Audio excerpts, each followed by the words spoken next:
Dr. Saroya, my husband's snoring is driving me crazy. What can you do to help him? Once our patients are diagnosed obstructive sleep apnea, our office does offer a multitude of treatments. The classic gold standard is the CPAP.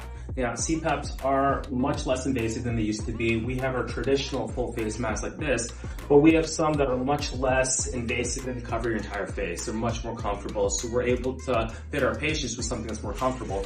And for our patients who do not tolerate CPAP, Bayhealth will soon be offering Inspire. That is the implant for sleep apnea, and our clinic will be managing it once the device is implanted.